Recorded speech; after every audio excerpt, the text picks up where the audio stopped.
como moderadora da sessão que se inicia agora, intitulada Transição Energética Justa, convidamos ao nosso palco a senhora Bárbara Câmara, gerente de Relações Externas da Ipiranga. Uma salva de palmas a ela.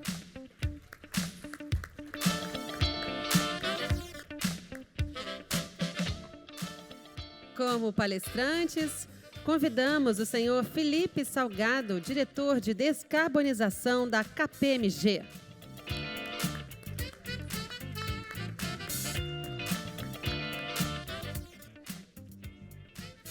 E também temos o orgulho de chamar aqui ao palco a senhora Rebeca Draeger, doutoranda do Programa de Planejamento Energético e pesquisadora do Senergia. Seja bem-vinda.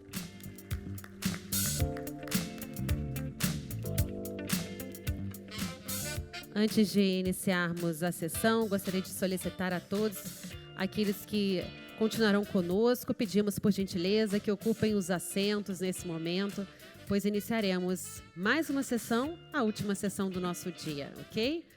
Passo a palavra nesse momento à moderadora, lembrando a todos que participem com perguntas através do QR Code exibido no telão. Obrigada, passo a palavra. Obrigada, boa tarde a todos. Acho que eu vou combinar que a partir de agora mais ninguém sai por aquela porta, hein?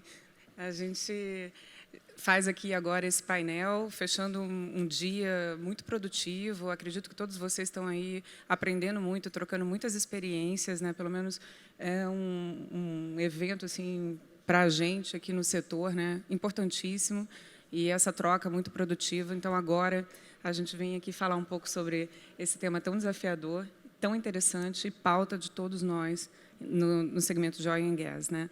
Então, eu gostaria aqui de cumprimentar os meus colegas, a Rebeca e o Felipe, e falar um pouco aqui nessa visão, né, do que tanto a gente tem escutado nos painéis e nessas discussões ao longo do evento, da gente ter esse destaque, né, que muito se fala em transição energética, né, mas hoje o Brasil já se encontra numa posição, né, pela nossa matriz energética de renováveis, limpa, provavelmente onde Estados Unidos e Europa desejam e pretendem estar em 2050. Então, quando a gente vê esse tema compondo um painel na magnitude de um evento como esse, proposto aqui pelo IBP, a gente tem o real significado de quanto isso é uma pauta concreta e necessária para a discussão. A gente tem, então, nesse desafio, né, sério e vinculado à transição energética, a perspectiva de compreender como o exemplo internacional, essa agenda tem sido discutida, adaptar também essas circunstâncias e exemplos do contexto global às nossas realidades aqui no Brasil, né? Então, a gente tem os nossos desafios com política pública, sociedade civil e a construção aqui com o meio acadêmico, e esse tema, então, extremamente rico. Eu tenho aqui, então, a Rebeca para falar um pouco sobre essa perspectiva da transição justa, né, específico para o Oil and Gas, e logo em seguida o Felipe vai falar um pouco para a gente dessa agenda no contexto global. Então, Rebeca, por favor, fique à vontade. Oi, pessoal, boa tarde. Eu vou apresentar para vocês, eu preparei uma apresentação, não sei se já está... obrigada. Eu vou falar um pouco com vocês sobre uma visão geral da transição energética justa, e isso está relacionado com o meu tema de tese, que consiste em avaliar o papel dos combustíveis fósseis sobre a perspectiva de uma transição energética justa, que também conversa com um trabalho, com um projeto que a gente está elaborando para o IBP, no meu laboratório Senergia. O Senergia ele é um laboratório especializado principalmente em desenvolver projetos com modelos de análise integrada, que são os IAMs. Esses modelos eles envolvem o sistema energético e de uso do solo como um todo, e eles são as principais ferramentas utilizadas para avaliar cenários de transição energética. Então, são modelos que auxiliam em como a gente pode avançar, analisar as estratégias de transição energética e também para conversar sobre como a gente consegue promover políticas públicas efetivas, né? No Senergia, a gente tem 3 modelos, 3 IAMs principais, o COF, que é o nosso modelo global, o BLUS, que é o modelo nacional, e o TI, que é um modelo de equilíbrio geral que foca principalmente na análise dos impactos macroeconômicos. Bom, o nosso trabalho vem sendo reconhecido internacionalmente e hoje o COF ele representa uma das 4 trajetórias ilustrativas de mitigação do IPCC do 6º relatório do AR6 do IPCC. Então, entrando agora no tema de transição energética, contextualizando um pouco o tema, é de conhecimento geral que a necessidade de reduzir a produção dos combustíveis fósseis, né? Mas isso não é uma tarefa tão simples, visto que existem diversos projetos em desenvolvimento e que isso vai gerar muitos custos afundados e vai impactar na receita de diversos países. Os cenários de descarbonização apresentados pelo AR6 do IPCC, eles mostram um delta muito grande em relação ao consumo de petróleo, mas a gente consegue ver que, mesmo nesses cenários que são mais restritivos, ainda tem um grande espaço para o petróleo até o fim do século. Isso se dá principalmente nos setores de difícil descarbonização, que são os setores marítimo e de aviação, porque não existem combustíveis limpos economicamente viáveis no curto e no médio prazo. Além disso, o petróleo é fundamental para a produção de produtos não energéticos derivados da petroquímica, e isso é uma oportunidade de sobrevida para as refinarias. Nessa figura, a gente pode ver como os produtos petroquímicos estão inseridos no nosso cotidiano e como eles são importantes como insumo de materiais para a transição energética, como os plásticos para as pás de turbina, para as pás eólicas, para plásticos de veículos elétricos, dos painéis fotovoltaicos. Mas também tem um grande risco associado aos custos afundados dos ativos existentes da indústria fóssil. Então, quando a gente pensa em reduzir a exploração dos recursos fósseis, a gente também tem que tentar analisar os custos sociais que estão envolvidos nessa transição, né? E, por isso, é importante discutir sobre a transição energética justa. Mas o que é justo? Os países em desenvolvimento, eles argumentam que têm um maior direito de emitir por conta da não responsabilidade histórica das emissões globais, e muitos deles dependem muito da renda advinda dos recursos fósseis. Então, eles dizem que, para que uma transição seja realmente justa, é importante que haja um uso de fósseis por um maior prazo, ou que eles recebam créditos de carbono para manter esses recursos no subsolo, né? Mas isso não necessariamente é justo, porque esse tema pode ser um tema controverso, porque existem diversas abordagens de alocação de carbono, e em cada uma delas diferentes grupos são prejudicados.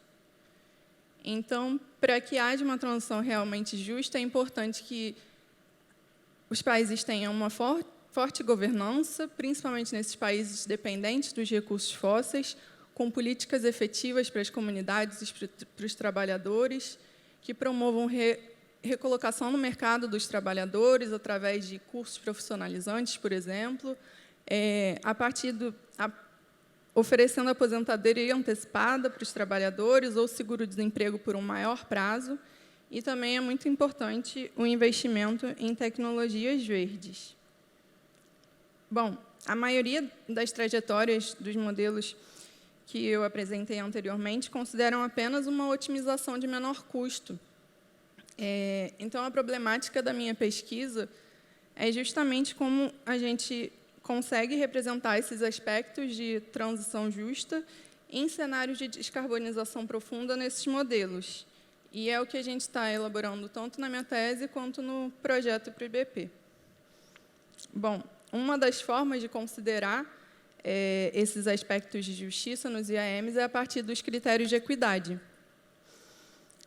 Essa figura ela mostra os drivers principais dos 5 critérios de equidade que a gente tem estudado. Eu vou passar rapidamente por cada um deles. O critério grandfathering ele é baseado no princípio de soberania. Então, ele defende que os direitos adquiridos dos países de emitir, portanto, mantém o percentual das emissões ao longo do tempo. O critério de convergência per capita imediata, ele se baseia no princípio de igualdade e defende que os seres humanos têm direitos individuais iguais aos bens coletivos globais. Então, eles defendem que a convergência das emissões deve ser imediata. E o de convergência per capita, ele é baseado no princípio de igualdade e soberania. Então, ele está entre esses 2 primeiros critérios e ele é dado tanto pelas emissões históricas quanto por projeções populacionais. O Greenhouse Development Rights ele defende princípios de responsabilidade e de capacidade, assegurando que os direitos das pessoas em atingirem um nível de desenvolvimento digno, e sua alocação considera esse indicador RCI, que representa o PIB per capita, considera a distribuição de renda e a responsabilidade nas emissões históricas. O critério Ability to Pay ele é baseado no princípio de capacidade. Então, ele fala sobre a capacidade dos países em arcarem com a transição e ele é inversamente proporcional ao PIB. Então, as regiões mais ricas, ele defende que as regiões mais ricas arquem com maiores reduções de emissão. Então, tendo esses critérios em mente, a gente calculou quais seriam as trajetórias dos países nos nossos modelos e desenvolvemos cenários considerando isso. Essa figura ela mostra a variação do consumo dos diferentes critérios, né, nas macro-regiões do nosso modelo global. Então, como a gente pode ver, as regiões desenvolvidas, como a Europa e a América do Norte, elas são mais prejudicadas na maioria dos critérios, mas quando a gente olha para regiões em desenvolvimento, como a América Latina e a África, a gente tem um ganho no consumo de petróleo nessas regiões. Essa outra figura ela apresenta as trajetórias de GHG do Brasil sobre os diferentes critérios alocativos. E a gente pode ver que a trajetória vermelha é a de custo ótimo e as demais são a dos critérios alocativos. E, considerando esses critérios de equidade, a gente tem muito mais espaço nas emissões do Brasil. A gente pode ver também que, para atingir o net zero de GHG na trajetória de custo ótimo, é importante... É preciso que isso vai ser atingido em 2057 e nas trajetórias de equidade a gente vai atingir em 2070. Rebeca, você me permite aqui, eu acho que até um ponto bem importante, como a gente está olhando para esses critérios de equidade, como é que você imagina que seriam os efeitos, considerando o setor de oil and gas no Brasil?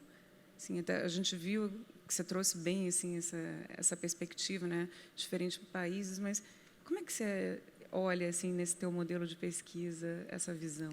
Então, isso é justamente a resposta que a gente está procurando com esse projeto que a gente está elaborando para o IBP. A gente vai apresentar os resultados dessa primeira etapa do projeto, se eu não me engano, é dia 19 de julho, na sede do IBP. Mas, como eu mostrei, essas trajetórias elas têm uma maior permissão de emissão para o Brasil. Então, é possível que o setor de óleo e gás ganhe espaço nas emissões devido à maior permissão que o Brasil vai ter. E a gente vai testar isso com os cenários. Excelente, excelente.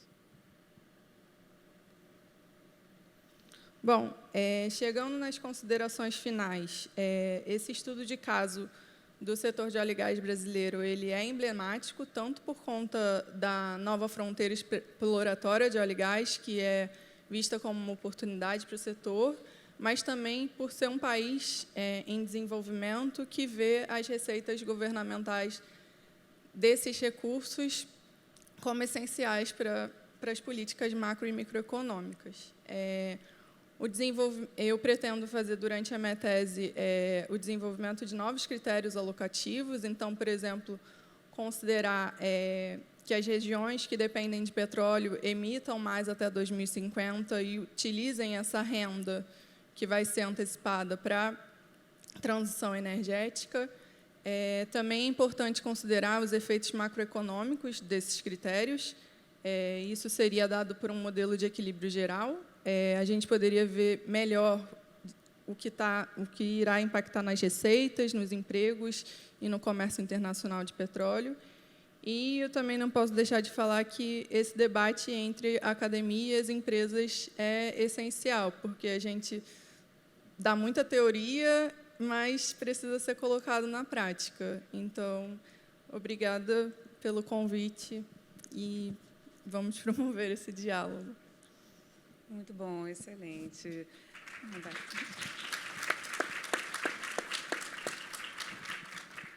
Obrigada por trazer tantos pontos importantes que estão aí em debate e consideração da academia. Afinal de contas, trabalhar com um conceito, né, filosófico e social do que é justo e tangibilizar isso na perspectiva da transição energética, né, é fundamental para esse momento que a gente está passando. Para que a gente não deixe ninguém para trás e que sejam considerados os impactos e consequências disso. Então, que você tenha muito êxito, sucesso aí nessa pesquisa e continue compartilhando com a gente aqui essas informações, né? Bom, Felipe, gostaríamos agora de ouvir um pouco aí sobre a tua visão e os seus estudos, né, com relação à perspectiva dessa agenda globalmente. Primeiramente, boa tarde a todos. É um prazer estar aqui. Gostaria de agradecer ao IBP pela oportunidade de apresentar aqui, de trazer a discussão para esse fórum. Acho que, como a Rebeca colocou no final, a agenda necessita esse diálogo entre academia, meio empresarial, comunidade, sociedade como um todo. É um diálogo que precisa envolver todos os stakeholders. Aqui a gente trouxe um apanhado de informações, algumas reflexões. A gente conversou bastante antes, aqui nos bastidores do evento, para definir o recorte que a gente gostaria de dar, né, porque é uma agenda extremamente complexa e ampla.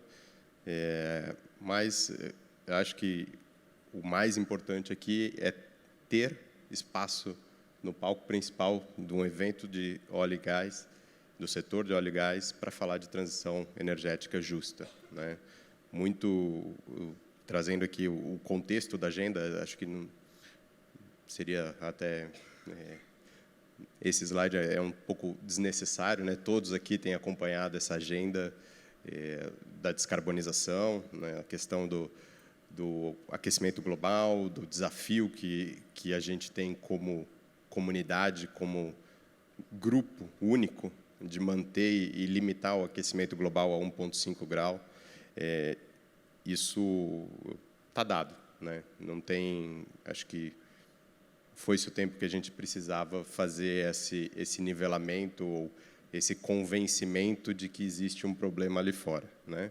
O problema existe, é real, os cientistas já demonstraram, a academia por meio de modelos, a imprensa por meio de de fatos então as mudanças climáticas estão aí e a gente precisa mudar o nosso business model, nossa maneira de operar para garantir que o aquecimento global fique limitado a 1,5. Aqui na figura da direita a gente tem alguns cenários, né, projetados de como é esperado esse aquecimento global, de qual a amplitude desse aquecimento global. E mesmo que a gente consiga implementar todas as metas, todos os compromissos que já estão definidos ou já estão publicados, a gente ainda, mesmo assim, a gente fica acima do 1,5. Hoje a gente já está em 1,1, né, grau a mais dos níveis comparados com os níveis pré-industriais. Então, a gente tem um desafio grande. E o que a gente tem visto é que o avanço na agenda do ESG, do Environmental, tem sido considerável. Ótimas notícias. Se a gente pega nessa figura da IRENA, né, da International Renewable Energy Agency, a gente pode ver que a capacidade de geração de energia que foi adicionada ao sistema, ela foi 83% foi proveniente de fontes renováveis. Então a gente já tem um shift já há algum tempo. Se a gente pegar no gráfico, desde 2016, a adição de fontes renováveis ela já vem superando a adição de fontes fósseis. Ótimo. E até recentemente a IEA publicou um relatório relacionado aos investimentos no setor energético e assim, é esperado que a gente tenha um investimento em 2023 de 2,8 trilhões de dólares em energia, sendo que desses 2,8, 1,7 em energias renováveis. Ou seja, para cada dólar que a gente coloca em energias fósseis, 1,7 dólar a gente está colocando em fontes renováveis. É excelente. Assim, a gente está no caminho, precisamos acelerar. Acho que, como eu mostrei no slide anterior, a gente precisa acelerar se a gente pretende chegar, né, e limitar o aquecimento global a 1,5. Então, o que tem acontecido? O que a gente tem visto, principalmente na agenda das grandes empresas e nas discussões? Um foco muito grande na descarbonização, um foco na definição da jornada, de como atingir as metas de redução. Hoje, acho que virou, vou colocar assim, mas virou moda ser net zero, né? Ou pelo menos ter o compromisso net zero. Muitas empresas se comprometeram a isso sem mesmo saber qual que é o tamanho ou mensurar sua pegada, ou seu impacto, seu orçamento de carbono, né? Então, o desafio está agora em como chegar no net zero. Mas, se a gente mergulha um pouco e tenta entender a questão da agenda, um pouco do que a Rebeca trouxe, da capacidade de investimento dos países, ou como é a contribuição de cada região para esse tema, a gente tem um recorte aqui que foi feito, foi um estudo recente desculpa que ficou faltando a fonte aqui, é um relatório da Inequality Energy Report, que traz aqui, de todos os emissores mundiais, se a gente recortasse o 10% que mais emite, vocês vão ver que eles representam 48% das emissões mundiais. Então, digamos aqui, se a gente fizesse o recorte aqui dessa sala, somos todos aqui que emitimos, somos os responsáveis pelas emissões globais. 10% dessa sala representa 48% das emissões globais. E esses mesmos 10% têm condições de financiar 76% da transição. 76%, 78%, o gráfico me complicou. Mas 78% do financiamento. E esse mesmo grupo sofreria com 3% do impacto causado pelas mudanças climáticas. Então, assim, existe uma desigualdade clara aqui nesse recorte de quem emite, quem pode contribuir e quem sofre. Se a gente olha no outro extremo do gráfico, a gente está falando de metade da sala, em quantidade numérica. Metade da sala representaria 12% das emissões globais, sofrendo 75% das consequências causadas pelas mudanças climáticas, com um poder de financiamento de 2%. Então, aqui a gente tem uma reflexão a fazer, né? Seja como país, seja como empresa, seja como cidadão, a gente tem que refletir como é que está a nossa contribuição, como é que estão nossas ações. Aqui, às vezes, em diversas conversas que eu tenho com empresas, você fala em nível... Quando você traz números globais de países, fica muito distante. Fala, não é comigo, a minha empresa não faz isso, a minha empresa é diferente. Então, aqui a gente pode recortar da mesma forma e tenho certeza que os números vão ser muito parecidos se a gente fizer o recorte empresarial ao invés de recorte por país. E aí, quando a gente fala que a gente avançou muito bem na agenda do E, do ambiental, do environmental, a gente precisa descer um pouquinho mais. Tem que descer e colocar uma lupa melhor nessa análise. Muito se associa ao avanço da descarbonização, ao objetivo 7 dos ODS, de Affordable and Clean Energy, ou seja, energias acessíveis e limpas para todos, né? O acesso confiável, sustentável, moderno e a um preço acessível de energia para todos e todas, né?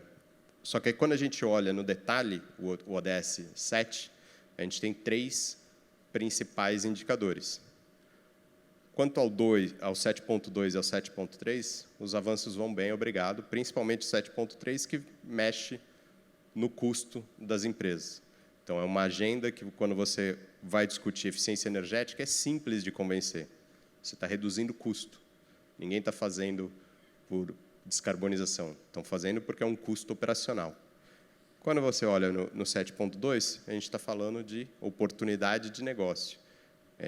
Aumento da matriz de renováveis, desenvolvimento de novos negócios, e isso você consegue justificar um business model, até geração de crédito de carbono, enfim, tem uma série de fatores que ajudam. Quando você trata do 7.1, fica um pouco mais complicado. Acesso à energia, acesso universal, confiável, moderno, a preços acessíveis, a gente vai olhar aqui o resultado nesse quadro à direita. O último relatório de progresso, que foi publicado esse ano, em 2023, mostra que 675 milhões de pessoas no mundo não têm acesso à eletricidade. E 2,3 bilhões de pessoas não têm acesso a combustíveis limpos para alimentação.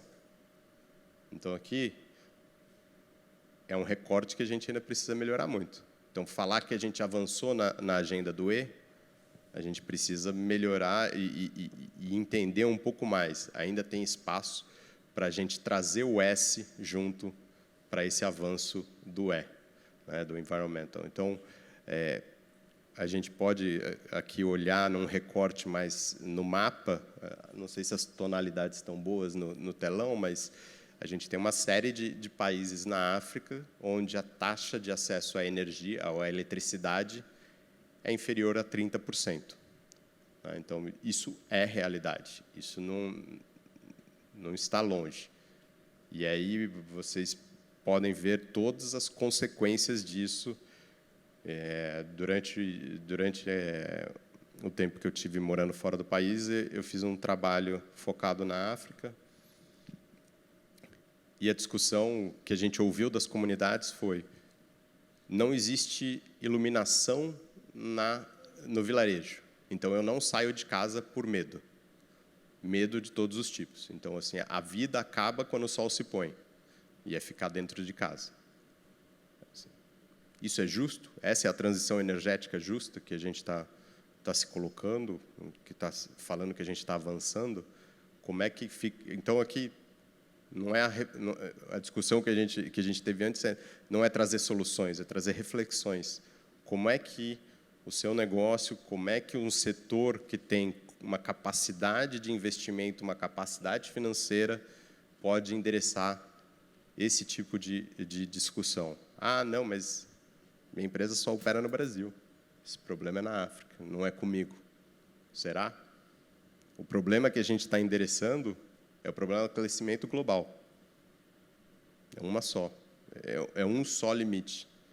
Por que o social a gente põe para o outro lado? Por que o social é só no vizinho, não é com a gente? Então, assim, são reflexões que, desde do convite do Carlos, eu fiquei pensando aqui como trazer, como endereçar. Eu acho que o objetivo principal aqui era colocar essa indagação e o questionamento para todos. E aí a gente entra num outro assunto, numa outra avenida que abre aqui para a gente conversar, que a transição energética vai impactar diretamente o S, pessoas, empregos. Esse aqui é um relatório que mostra como é que vai ser a mudança na empregabilidade ou nos empregos em 2030, considerando os cenários de transição energética. No lado esquerdo, como é que isso impacta os diferentes setores. Óbvio, setor de renováveis com uma criação de emprego gigantesca, mas outros setores, parte de fontes fósseis, a parte de utilities, né, de distribuição de energia, com uma queda de empregos. Se a gente olhar a conta, está tranquilo, está positivo. São 24 milhões de empregos gerados, só 6 perdidos, num delta de 18 milhões de empregos positivos. Muito que bem. Se a gente olha regionalmente, a gente vê uma concentração na perda desse emprego. Então, o Oriente Médio perdendo muito mais emprego, a África perdendo emprego, mas o saldo é positivo. Então, depende da lupa que você vai olhar. Transição energética traz aumento de emprego? De acordo com esse estudo, sim. Foram 163 setores analisados, 14 deles só 14 setores tiveram perdas superiores a 100 mil postos de trabalho. Isso aqui é numérico. E a gente tem que pensar também de uma forma qualitativa. Como é que eu posso fazer a transição da mão de obra que hoje trabalha no óleo e gás e que vai ficar prejudicada por uma redução de postos de trabalho, como é que a gente garante a empregabilidade desse público em renováveis, por exemplo? Qual a sinergia que a gente pode buscar aqui? Quem é responsável por essa capacitação? A gente ficou discutindo, não tem uma solução, não tem um culpado. Tem uma necessidade de um movimento conjunto, cooperado, poder público, poder privado, associações, academia, para que a gente possa fazer essa transição de uma forma mais equilibrada, que a gente não deixe ninguém para trás, como a Bárbara colocou no início. Eu acho que esse é o grande desafio. Como é que a gente faz a transição sem deixar ninguém para trás? Então, aqui eu trouxe alguns tópicos, eu não vou gastar muito tempo. A Rebeca já trouxe uma definição muito clara do que é uma transição energética justa, mas o que a gente tem visto é que a transição energética é uma agenda que ela vai ser inclusiva, acessível, pautada nos direitos humanos e na equidade. Então, justiça climática, como é que as mudanças climáticas vão impactar algumas comunidades? A gente já tem casos reais dos desabrigados climáticos. Isso é fato, não é ficção, não é filme que chega a onda e acaba com todo mundo. Isso já é realidade. A elevação do nível do mar vai acontecer. Algumas comunidades costeiras vão ser impactadas. Capacitação em países em desenvolvimento, exatamente o tema que a gente tratou aqui antes. Como é que a gente vai fazer a transição desse público, como é que a gente vai capacitar esse público, qual que é o papel da minha empresa nessa capacitação. Financiamento em projetos, financiar projetos em países em desenvolvimento. Então, como é que eu dou condições e recursos para as populações em países em desenvolvimento para que essa transição possa dar acesso, né, e condições para esses países e para essas populações. Acesso à energia para todos, aquilo que a gente discutiu no início. Transferência de tecnologia, e aqui foi um dos pontos que a gente mais falou também, que essa agenda de descarbonização e, principalmente, transição energética justa, ela não é concorrencial. Ela é uma agenda de cooperação, é uma agenda de que todos juntos estão por um mesmo objetivo. Então, se dentro da sua empresa, se dentro do seu ambiente, você ainda olha transição energética, descarbonização como concorrencial, você não entendeu o que é o desafio. Você não entendeu o que está por trás e como a gente vai chegar. Então, se eu enumerar o tanto de reuniões que eu faço de graça, e de graça mesmo, sem cobrar nada do cliente, porque o que a gente quer é movimentar, é orientar, é direcionar e é garantir que os nossos parceiros, a gente não olha o cliente como cliente, a gente olha o cliente como parceiro na agenda, ele não caia nas armadilhas do negócio. Assim, uma boa parte da minha semana tá nessa questão, em orientar e capacitar e conversar, né? E, por fim, trazer as considerações sobre biodiversidade e natureza. Acho que isso acho que a gente não precisa nem explorar aqui o quanto isso é importante, o quanto isso já foi tratado em outros fóruns aqui desse evento. Então, o papel da empresa, trago 3 reflexões principais. Suas atividades, elas impactam desproporcionalmente certas partes da sociedade? Fazer uma reflexão. Será que o uso de terras, a aquisição de terras, está gerando algum desequilíbrio ali? Criação de postos de trabalho, ou até a perda de postos de trabalho. Como é que é o seu business model? É claro que a gente tem uma questão de avanço da tecnologia e otimização, eficiência, mas como é que eu compenso isso? Como é que eu atuo do outro lado para compensar isso? Enfim, aqui tem uma lista de exemplos ou de pontos que a gente tem que refletir sobre isso. Uma segunda reflexão: você está fazendo o suficiente para reduzir seu impacto? Hoje, boa parte das empresas tem seu relatório de sustentabilidade. Ainda temos aquelas empresas que só trazem o lado bonitinho, né? Mas isso tem mudado bastante. Mas o que você tem feito para reduzir o seu impacto, o impacto da sua empresa? Não é... Aqui a gente tem que tratar o problema às claras e não buscar licenças para operar. E não é uma questão de comprar crédito de carbono ou compensar suas emissões. É uma maneira de como você reduz seu impacto, como é que você busca, se for parte da sua estratégia climática, ter instrumentos de crédito de carbono, como é que você busca crédito de carbono que engajam a sociedade, que engajam a comunidade, que repassa o recurso gerado pelo crédito de carbono para a comunidade local. Então, aqui tem uma série de discussões que a gente pode discorrer. E a sua abordagem para abordar as preocupações ou construir uma estratégia de transição justa é participativa e inclusiva?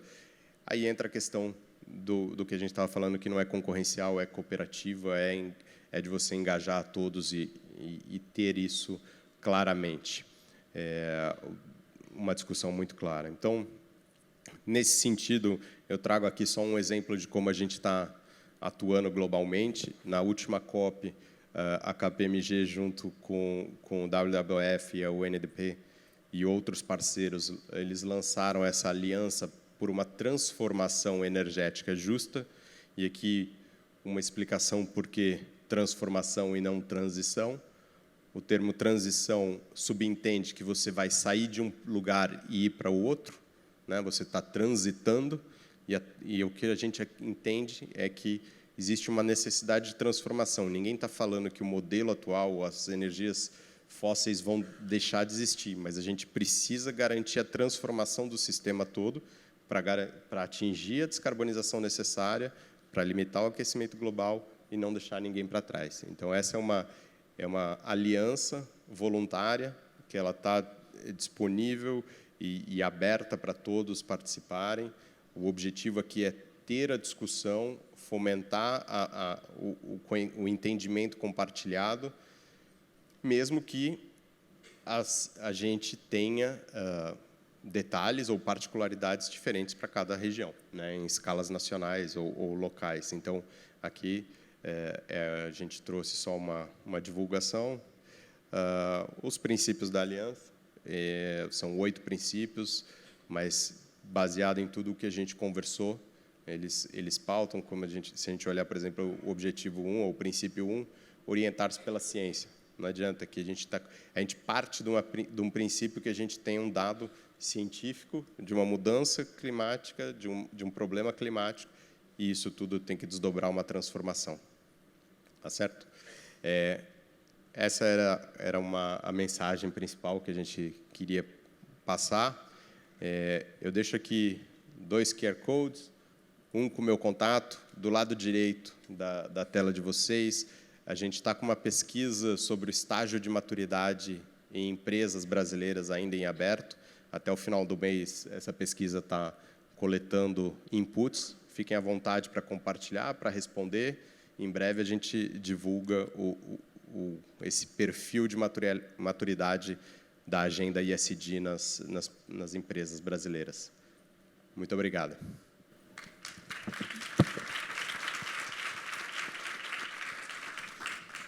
Bom, Felipe, excelente ver você trazer aqui dados tão importantes, impactantes. Eu acho que muda o mindset de muita gente aqui, com certeza. O zoom que a gente escolhe, né, dá essa perspectiva, né, da lupa aí que você trouxe, né? Que lente que a gente coloca, né? E na visão de um país como o nosso, né, que temos uma matriz energética limpa, a gente tem desafios políticos aí a serem conquistados, né, numa construção colaborativa, sem dúvida, numa pauta convergente. É uma pauta que o objetivo é único, né? E eu achei muito interessante essa visão do número que você trouxe de acesso de pessoas, né? Assim, 675 milhões de pessoas no mundo sem acesso à energia. E a gente há pouco, enfim, passamos aí pela pandemia, estamos no contexto de uma guerra na Ucrânia, vimos a Europa falar sobre segurança energética, buscando autossuficiência em energia, mas a gente ainda tem um desafio global de 675 milhões de pessoas sem acesso à energia. E se a gente pensa nesse conceito do affordability, né, de que esse acesso seja justo e alcançável às pessoas, né? Então, que preço, a que preço, né, e com que consequências? São 3 vezes a população do Brasil. Exato. Acho que quando a gente fala 600 e não sei quantos milhões, fica muito... Se pegar 3 vezes a população do Brasil, é o número de pessoas que não têm acesso à eletricidade.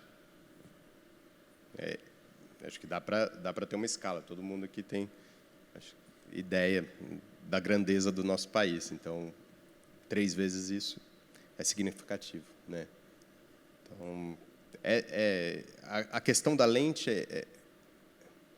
é muito simples de você interpretar de uma forma distorcida, né? Ou da maneira que você quer, ou da maneira que lhe convém, ou como você quer convencer o seu conselho de administração. Então, o desafio está em trazer a lente certa e real, né? Então... Exatamente. E nessa perspectiva, né, de um preço justo, acessível, e numa visão de uma matriz energética que será diversa. A A gente não acho que muito aqui, todos, na maioria dos painéis, a gente trouxe muito essa visão, né, de uma congregação de energias, né, soluções energéticas que entregarão a melhor perspectiva de acordo com a demanda ou com a necessidade regional, que eu acho que é o grande desafio aqui para o Brasil também, né? Você trouxe essa questão da matriz energética brasileira, e isso a gente tem visto também em uma série de executivos, né? Ainda existe uma linha de pensamento que olha e fala, quando você vai começar a falar de descarbonização, vem algum tipo de comentário que não, mas a gente só opera no Brasil, o Brasil tem uma matriz limpa, então eu não tenho muito o que fazer, eu não tenho meu problema, eu já saio na frente comparado com os outros. Aí eu volto com a reflexão: será que esse executivo já entendeu o problema? Porque todos nós temos uma pegada de carbono. A partir do momento que você acordou, você tem uma pegada de carbono. Então, você tem que entender que você tem como contribuir para reduzir, e qualquer ação vai ajudar. Você é contra esse tipo de campanha de reciclagem? Não, tem seu valor. Você só não pode ficar parado nisso. Eu faço compostagem em casa, tá ótimo. Eu ando de bicicleta, ótimo. Então, assim, tudo ajuda, mas você tem que entender que a gente tem um problema grande. Se você vai só contribuir porque você anda de bicicleta, mas você compra tudo online, tudo vem da China, você não está contribuindo. Então, eu acho que a mesma reflexão no CPF cabe para o CNPJ. Será que você conhece o impacto da sua operação? Você já teve curiosidade de estudar o inventário de gases de efeito estufa da sua empresa, ou simplesmente você deixa para a área de meio ambiente contratar para botar lá no registro público e ganhar o selo ouro da FGV? É esse o seu objetivo com o inventário? Ou você conhece as oportunidades, você conhece onde estão os desafios?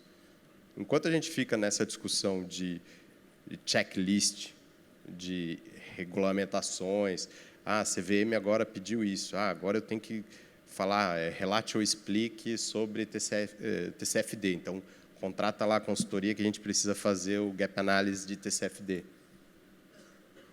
E o que eu vou fazer com isso? Eu entendo o que está por trás, eu entendo que o TCFD é um framework que está falando de riscos climáticos, que eu vou olhar os riscos físicos e transacionais relacionados ao meu negócio, que posso ter um impacto na rentabilidade do meu negócio. Eu acho que esse tipo de mudança no discurso é extremamente importante. E aí traz toda essa questão do S, que a gente não pode ficar olhando só para a agenda ambiental sem olhar a agenda social. Então, acho que tem uma sacudida que a gente precisa dar em alguns executivos, que acho que é importante aqui. Sem dúvida. E acho que a Rebeca também trouxe um pouco dessa visão, né, Rebeca, ali na tua perspectiva geopolítica, né, e de tecnologia. Estamos num setor que gera ainda, enfim, muitos investimentos para que essa transição aconteça. Então, não tem como dissociar essa perspectiva, né, da responsabilidade, do comprometimento dessa agenda para o setor privado, para a sociedade como um todo, e, sem dúvida, aí também para o contexto, né, dos políticos, da formação de uma política, né. Bom, eu estou recebendo algumas perguntas aqui, eu vou passar aqui para vocês. Isso é bom, né?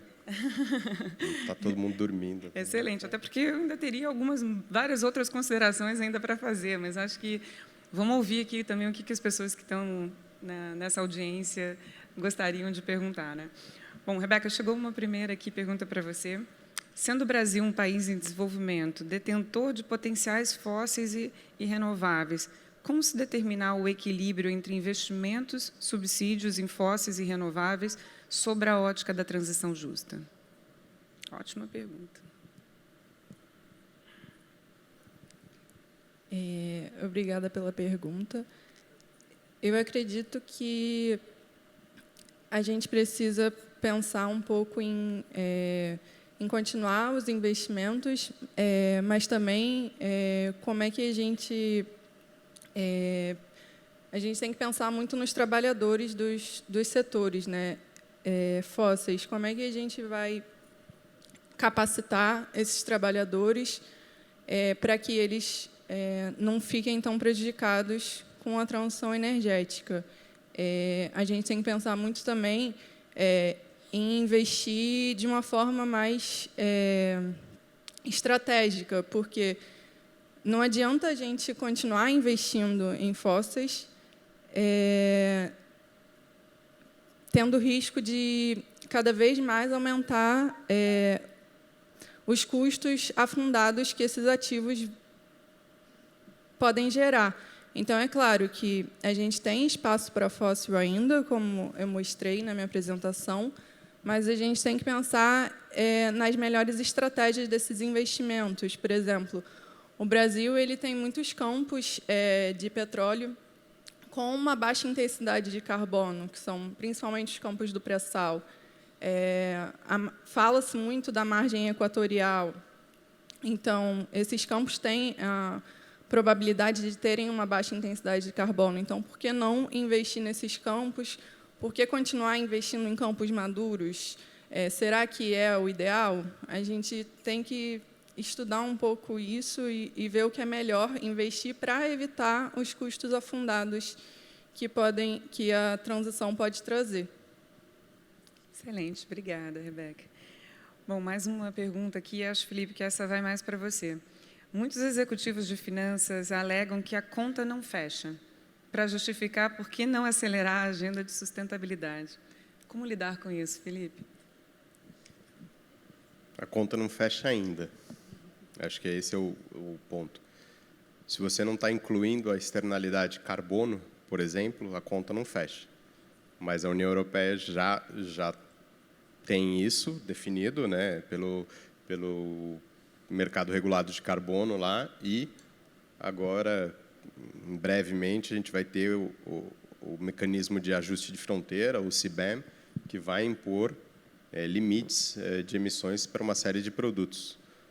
E isso está chegando no Brasil, né? A gente tinha o decreto 11.075, que foi revogado no dia 5 de junho, mas a gente já sabe das discussões. O mercado regulado no Brasil é um objetivo do governo, é um objetivo para esse ano, e ele vai em linha, ou pelo menos a gente não pode cravar isso, mas o que a gente ouve nas discussões com o governo é que ele vai em linha com o CBAM e com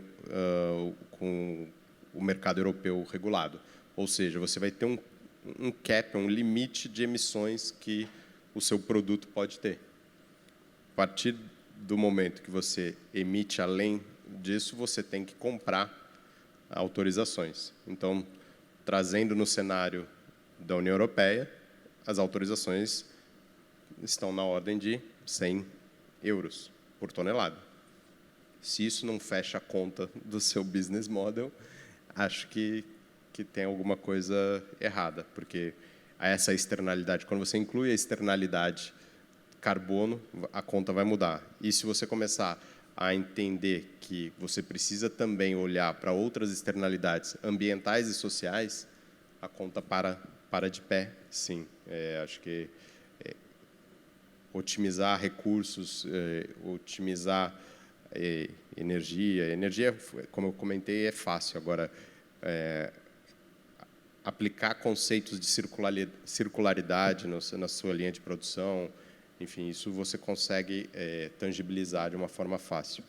A gente tem discutido muito com uma série de clientes, principalmente no setor de geração e distribuição de energia, o cálculo do chamado valor real, né? Então, você deixa de olhar o seu business model, o seu balanço de custos, não mais como receitas e custos, mas você traz todas as externalidades ambientais, sociais e econômicas indiretas, positivas e negativas para a conta, para você chegar no verdadeiro valor. É uma metodologia internacional da KPMG, True Value, que a gente tem discutido muito, e isso vai, assim, é o que faz sentido, que você olhar o seu projeto não mais só como uma geração de receita financeira, mas como uma geração de valor para toda a sociedade. Então, depende de como você coloca a lente. De novo, você quer olhar só a lente financeira?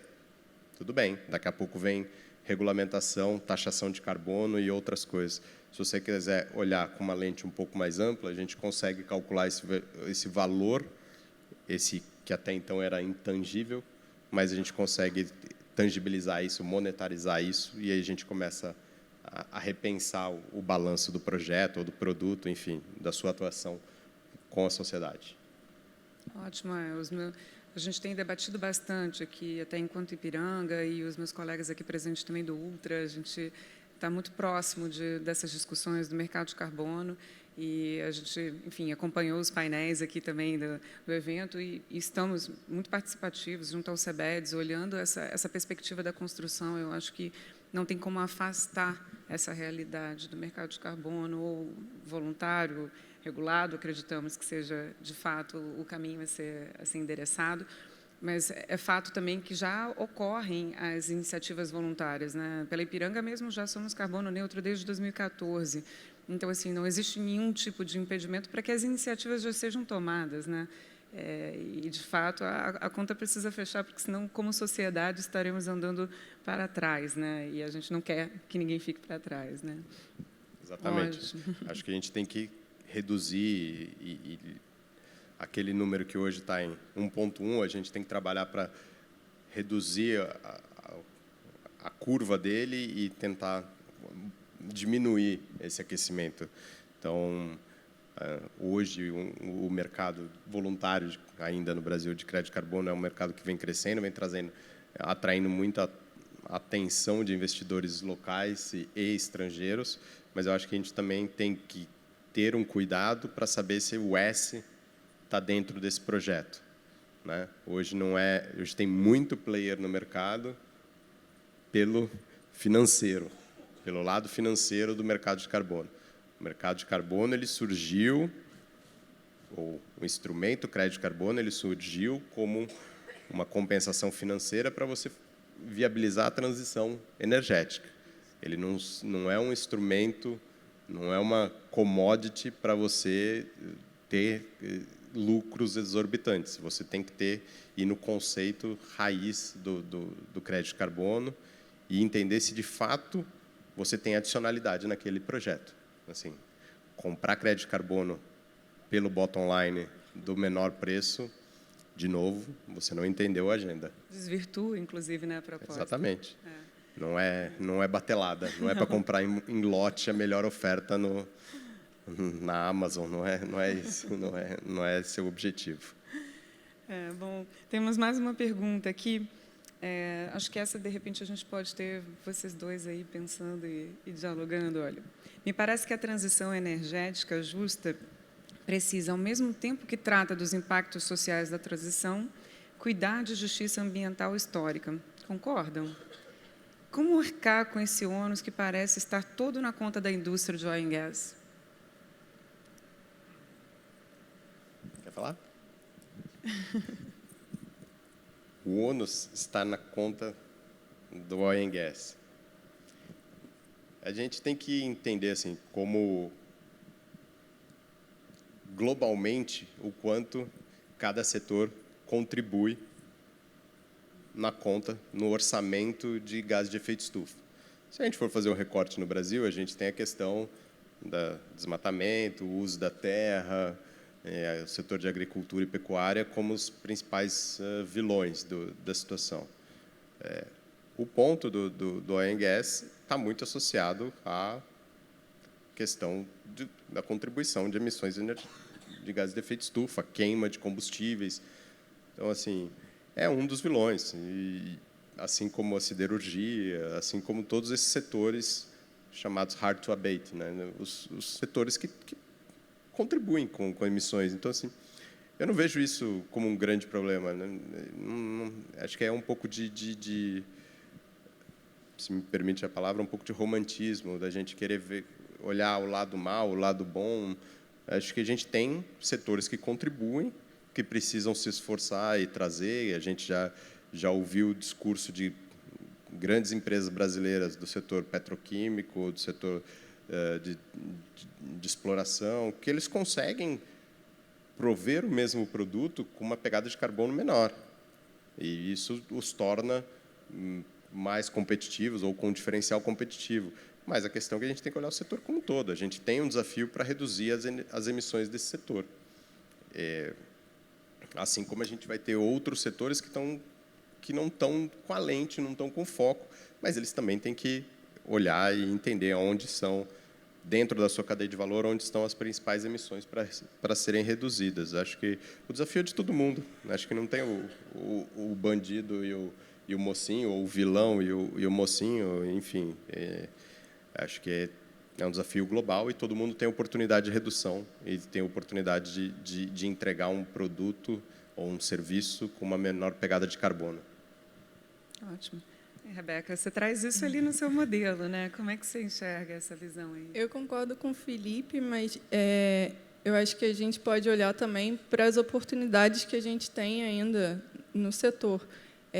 Por exemplo, oportunidade de sobrevida do refino.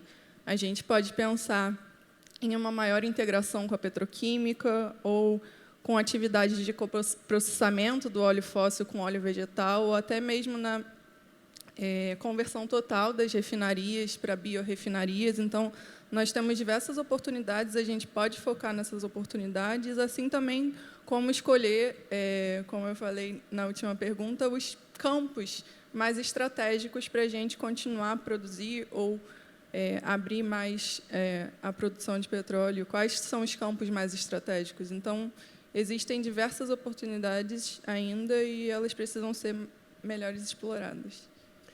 Nessa linha, acho que é importante falar que quando a gente fala de descarbonização, a gente não fala de fim ao fóssil ou fim ao petróleo. A gente tem que entender como que a gente pode reduzir. A gente vai continuar tendo demandas para serviços que precisam de óleo, precisam de gás natural, precisam de uma estabilidade energética, enfim.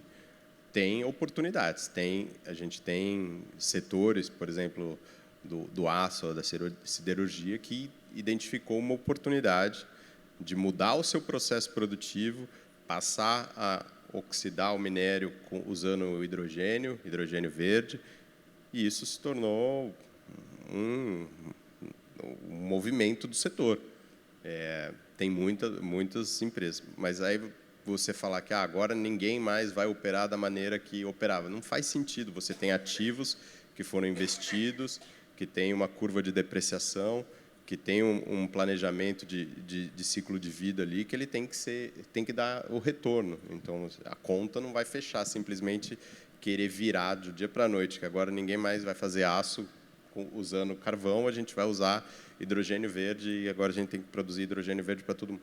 Não faz sentido, mas a gente tem também um mercado pagando um greenium, um premium associado a uma pegada de carbono menor, por exemplo, para pensar num setor automotivo de carros e produtos carbono zero, carbono neutro, né, carbono ou menor intensidade de carbono, e isso passa pelo aço verde. Você tem isso é uma demanda de mercado. Todos os carros vão ser assim? Não vão ser todos os carros vão ser assim. Mas a gente tem consumidor querendo. Então, a gente vai conviver com os dois lados. Acho que não tem o radicalismo. A gente tem que olhar todas as oportunidades. Então, como a Rebeca colocou, a gente precisa olhar as explorações, a oportunidade de explorar campos mais novos, enfim, olhar como é que a gente pode explorar, porque vai ter espaço ainda para esse tipo de energia. A contribuição, ou o share, vai ser menor, mas a gente vai ter uma participação, sim. É muito bonito, né, falar, não, a gente precisa interromper a produção de fósseis, mas isso não vai existir. A gente precisa, no longo prazo ainda, do petróleo. E a gente tem que buscar as melhores estratégias para continuar com essa produção. E é isso. Exatamente, né?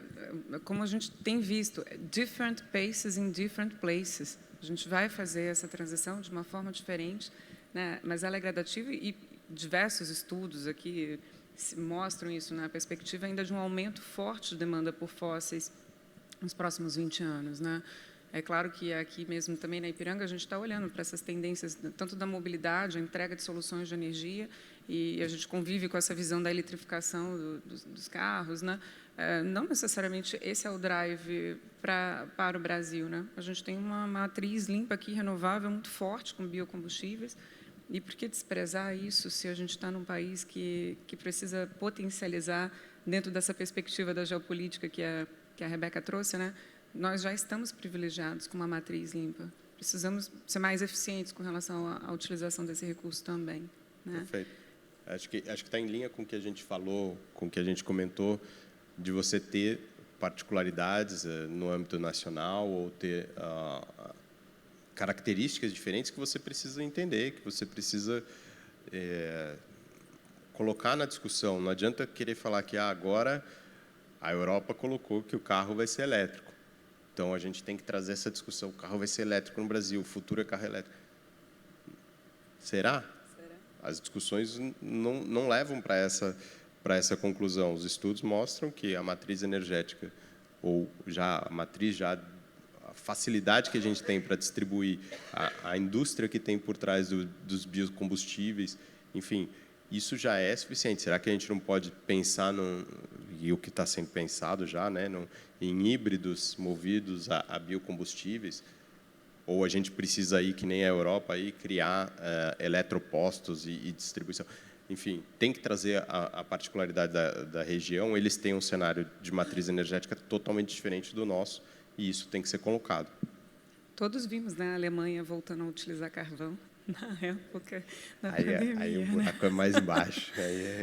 Aí a questão é... Os desafios são grandes, as metas precisam ser realmente desafiadoras, mas a gente não pode desprezar os efeitos e circunstâncias, né? A gente estava falando muito sobre os modelos, né? Assim, a simplicidade que os modelos precisam considerar para a gente fazer exercícios hipotéticos, mas na hora que a gente vai rodar esse modelo na prática, a gente vai conviver com N fatores que vão nos desafiar na prática. Esse exemplo que você trouxe é trazer o S para a mesa.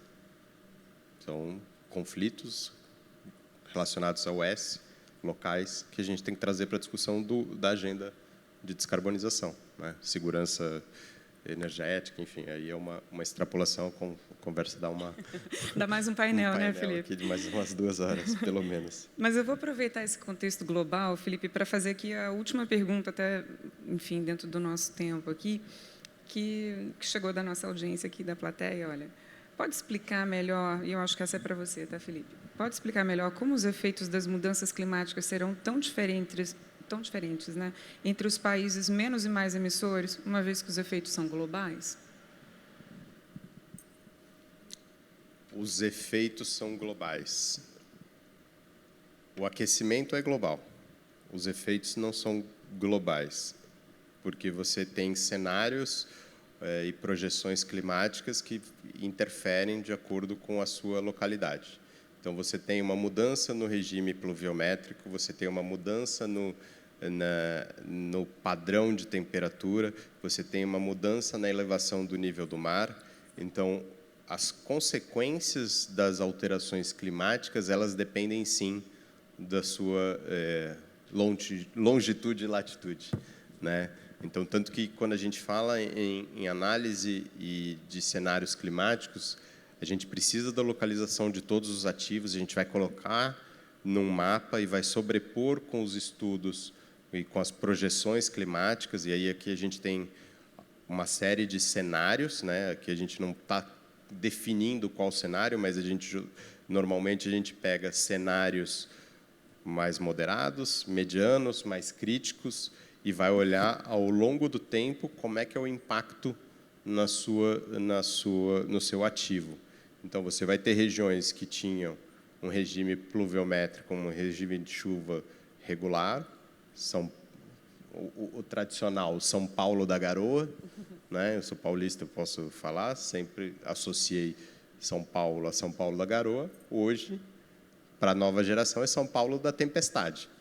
As chuvas deixaram de ser num volume constante e passaram a ser intensas, concentradas. Então, em São Paulo, a gente já vê uma mudança assim.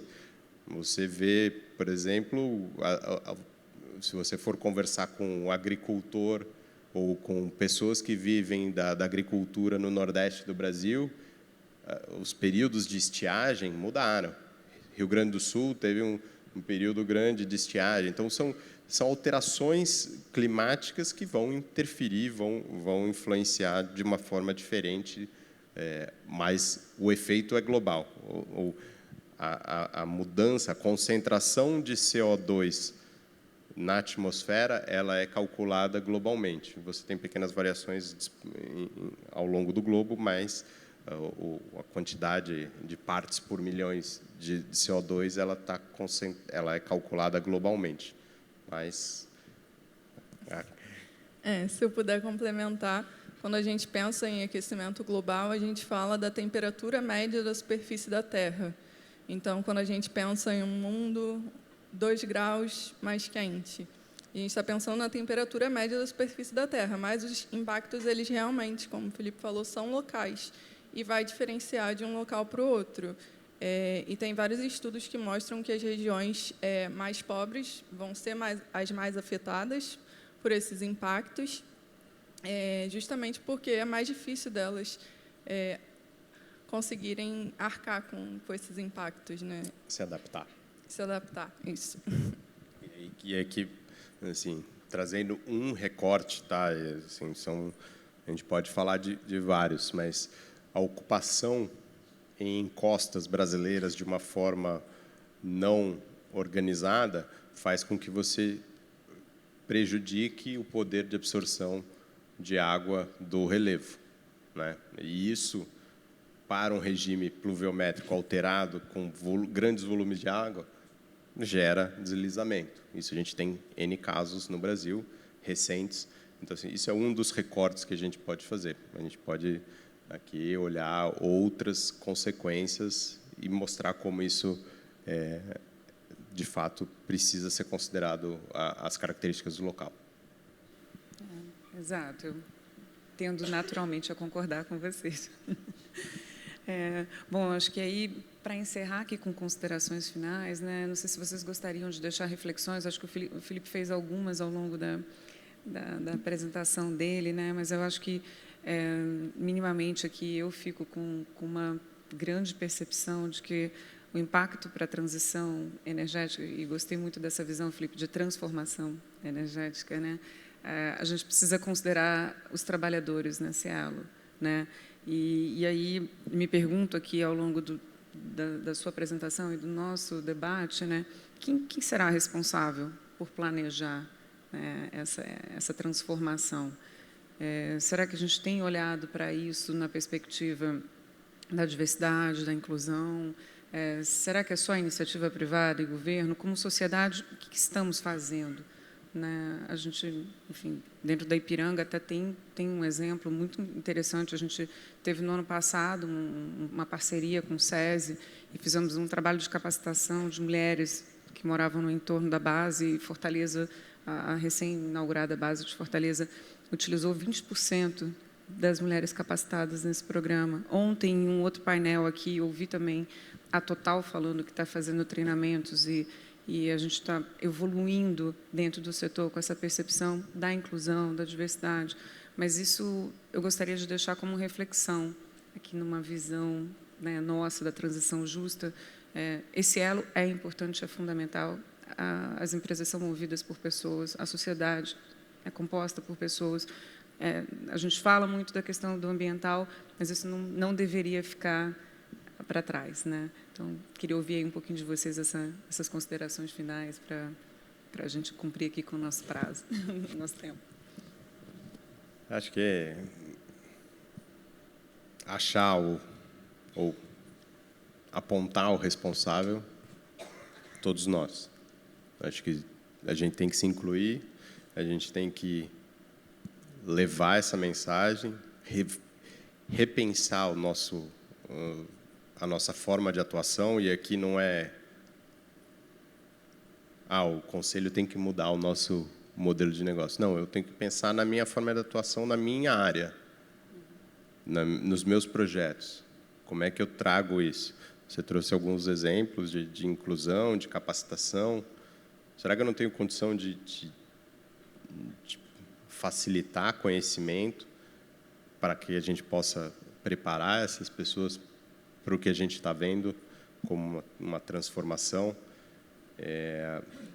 Acho que quanto mais a gente conseguir discutir a agenda e envolver pessoas, melhor. Não vejo como uma pessoa, uma empresa, ou uma associação, ou uma entidade falando. A gente tem tentado levar essa mensagem de que precisamos cada vez mais nos unir. Quem participa da agenda de sustentabilidade lá já de um tempo para trás, o movimento cresceu muito, né? Quem estava lá em 2010 falando de sustentabilidade era numa espécie de convencimento que precisava. Hoje já não existe mais isso. Hoje a gente precisa, sim, achar as maneiras de acelerar o que a gente já está fazendo. E acelerar e ir ajustando com o caminho. A gente começou uma evolução na agenda do ESG, principalmente do I, do ambiental que a gente falou. Agora a gente tem que fazer um ajuste de percurso aí, incluir o S, não deixar o S de lado, não tratar o S como ele era tratado lá no passado, como responsabilidade ambiental, que é sempre uma agenda de lado. As empresas têm, mas fala lá com o pessoal do social. Não pode ser isso. Assim, todas as nossas, você trouxe aqui um diferencial de marca ou de negócio, e não deve ter sido fácil convencer a alta liderança que é possível, sim, ter mulheres na base de distribuição. Provavelmente frases como não é perigoso, não é trabalho pesado, não como é que vai acontecer numa situação de emergência. Isso provavelmente vocês devem ter ouvido e devem ter casos e casos para contar. Então, já essa disrupção de mostrar que é possível e não muda nada, ou quer dizer, muda, provavelmente você tem um resultado ainda melhor, ainda mais diverso, ainda mais participativo. Isso pode ser aplicado em todos os negócios. Então, a agenda do E precisa acelerar e trazer junto a do S. Acho que a reflexão precisamos todos ir juntos naquela linha de que não é uma agenda concorrencial, é uma agenda colaborativa. Perfeito. Rebeca? Eu acho que não tem uma resposta, né, do que é certo e o que é errado. Isso que o Felipe está frisando de que é colaborativa é muito importante mesmo. Como academia, a gente tem as ferramentas e pode mostrar resultados para vocês, mas é importante esse diálogo para a gente sempre estar pensando juntos e promover políticas públicas efetivas para que essa transição realmente ocorra. Acho que é isso. Excelente. Eu gostei muito dessa visão da diversidade. E não adianta que a gente fique falando em fazer mais do que todo mundo faz igual. A gente precisa pensar em fazer melhor e diferente para que a gente puxe e seja vanguarda dessas mudanças e dessa transformação. E acho que nesse sentido, eu acho que vale a troca. Provavelmente todos aqui participam de grupos de discussão de trabalho setorial, ou de empresas ou de temas. Acho que trazer cases e trocar e abrir nessa agenda faz todo sentido. A gente vai avançar junto e não é segredo de Estado, não é nada, não tem nem patente para isso. Aqui a gente tem que andar junto. Não existe caminho, né? O caminho é feito ao caminhar. Então, a gente precisa realmente mover-se adiante para que esses caminhos sejam construídos e realizados. A gente vai errar, vai aprender, vai corrigir rápido, mas a gente precisa se mover e ir adiante, né? Então, muito obrigada pela participação aqui de todos. Foi um excelente debate, um excelente momento de troca de percepções, de reflexões. Espero que todos possam sair daqui levando consigo, né, um pouco mais essa reflexão do impacto na dimensão individual e na dimensão coletiva. Acho que isso é o que nos move e nos transforma como sociedade em busca de perspectivas e desafios melhores. Que o horizonte seja próspero para todos nós, mas que a gente também se sinta capaz e responsável em co-criar esse horizonte do caminho e da sociedade onde a gente quer chegar. né? Guimarães Rosa fala que ter sorte é isto, merecer e ter. Nós temos e merecemos o momento da transformação e dessa mudança adiante. Então, que sejamos sortudos em poder construir o futuro daquilo que a gente espera viver, ou deixar para que os próximos também vivam. Perfeito. Obrigada. Obrigado, boa noite. Obrigada, pessoal.